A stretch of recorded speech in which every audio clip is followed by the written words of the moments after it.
আসসালামু আলাইকুম বন্ধুরা, আশা করি আপনারা সকলেই ভালো আছেন। বন্ধুরা, আজ আমি আপনাদেরকে বলবো একটি বিস্ময়কর ঘটনা। তাই ঘটনাটি জানতে হলে অবশ্যই সম্পূর্ণ ভিডিওটি শেষ পর্যন্ত দেখার অনুরোধ রইল। বন্ধুরা, একজন ইংরেজ ব্যক্তি ছিলেন যে সবসময় পুরো বিশ্ব ভ্রমণ করতে বেশ ভালোবাসত এবং সে অনেক জায়গায় ভ্রমণ করে। কিন্তু একবার সে ঠিক করেছে, আমার এমন একটি স্থানে যাওয়া দরকার যেটি সব জায়গা থেকে সম্পূর্ণ ভিন্ন এবং আলাদা, এবং যেখানে গেলে আমি কুদরতি কিছু দেখতে পারব। সে চিন্তামতো সে তার সাথে একজন সঙ্গীকে নিয়ে একটি নদীর পাশে আশ্রয় নেয় এবং সেখানে তাঁবু করে আশ্রয় গ্রহণ করে। এবং ওই স্থানে যাওয়ার পূর্বে ওই ইংরেজ লোকটি তার সাথে করে একজনকে নিয়ে যায় এবং সাথে করে বেশ কিছু খাবারের সরঞ্জাম নিয়ে যায়। যে গ্রামের মধ্যে ওই নদীটি অবস্থিত ছিল, সেই গ্রামে একজন আল্লাহওয়ালা বুজুর্গ ব্যক্তি বসবাস করত। তিনি সবসময় আল্লাহর ইবাদতে মগ্ন থাকত।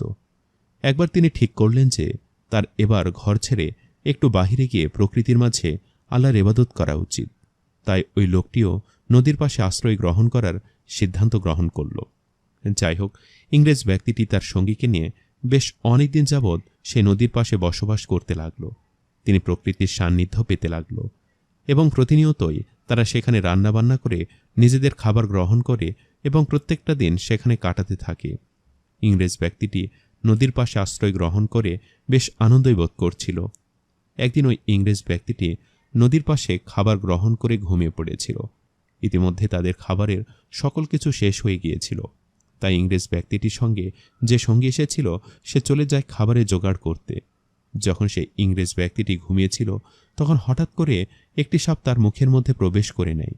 আর সেই দৃশ্যটি দেখে ফেলে ওই গ্রামে উপস্থিত থাকা আল্লাহওয়ালা সেই বুজুর্গ ব্যক্তিটি। ইংরেজ ব্যক্তিটি যখন ঘুম ভাঙ্গে, তখন আল্লাহওয়ালা বুজুর্গ ব্যক্তিটি তার হাতের লাঠি দিয়ে ইংরেজ ব্যক্তিটিকে হঠাৎ করে মারতে শুরু করে। ইংরেজ ব্যক্তিটি কিছু বুঝতে পারে না। সে মনে মনে চিন্তা করতে থাকে, এ ব্যক্তিটি আমাকে মারছে কেন? তাছাড়া সে ইংরেজি ছাড়া আর কোনো ভাষাতে কথাই বলতে জানত না।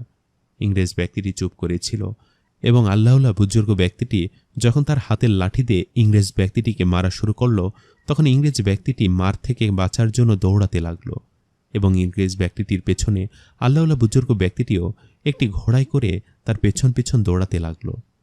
ইংরেজ ব্যক্তিটি দৌড়াতে দৌড়াতে হাঁপিয়ে যায় এবং একটি স্থানে বসে বিশ্রাম গ্রহণ করে। আর তখনই আল্লাহওয়ালা বুজুর্গ ব্যক্তিটি তাকে আবারও তার হাতের লাঠি দিয়ে মারা শুরু করল। মার থেকে বাঁচার জন্য ইংরেজ ব্যক্তিটি আবারও দৌড়াতে লাগল। এভাবে দৌড়াতে দৌড়াতে সে আবারও হয়রান হয়ে গেল এবং একটি জায়গায় বসে বিশ্রাম গ্রহণ করল। কিন্তু এখানেও কোনো রেহাই নেই।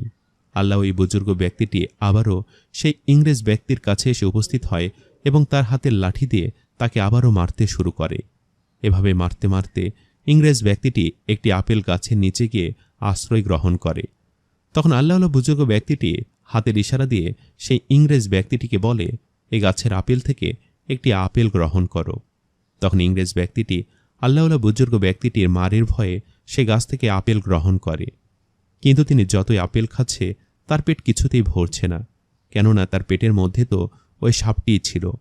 অর্থাৎ পেটের মধ্যে থাকা সাপটি সকল আপেল খেয়ে ফেলেছিল, যার কারণে ইংরেজ ব্যক্তিটির পেট কিছুতেই ভরছিল না।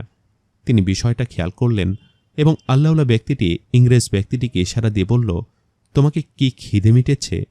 তখন ইংরেজ ব্যক্তিটি ইশারা দিয়ে বলল যে, না, আমার খিদে মিটেনি। ইংরেজ ব্যক্তিটি আল্লাহওয়ালা বুজুর্গের উদ্দেশ্যে বলতে লাগল, তোমাকে দেখে তো মনে হচ্ছে তুমি একজন মুসলমান, কিন্তু তুমি আমাকে কেন মারছ? আমি তোমার কি ক্ষতি করেছি? শেষবারের মতো তার হাতের লাঠি দিয়ে ইংরেজ ব্যক্তির পেটের মধ্যে একটি আঘাত করে, যার ফলে তার মুখ থেকে ওই সাপটি বেরিয়ে আসে। তখন ইংরেজ ব্যক্তিটি সমস্ত ঘটনা বুঝতে পারে যে এবং তিনি বড় একটি বিপদের হাত থেকে বেঁচে গেছে। তখন আল্লাহওয়ালা বুজুর্গ ব্যক্তিটি ইংরেজ ব্যক্তির উদ্দেশ্যে বলতে থাকে, আমি যদি প্রথমে তোমাকে বলে দিতাম তোমার পেটে সাপ রয়েছে, তাহলে তুমি ভয় পেয়ে যেতে, হয়তোবা ভয়ের কারণে তুমি মৃত্যুবরণও করতে পারতে। তাই আমি তোমাকে ভয় না পাইয়ে তোমাকে লাঠির আঘাত করি এবং অবশেষে তোমার পেট থেকে আমি সাপটি বের করতে সক্ষম হই। সম্মানিত দর্শক, ভিডিওটি আপনাদের কাছে কেমন লেগেছে তা আমাদের কমেন্ট করে অবশ্যই জানাবেন। আর সবাই আমাদের সাথেই থাকবেন। আজ তাহলে এই পর্যন্তই। আপনারা ভালো থাকবেন, সুস্থ থাকবেন। আল্লাহ হাফেজ।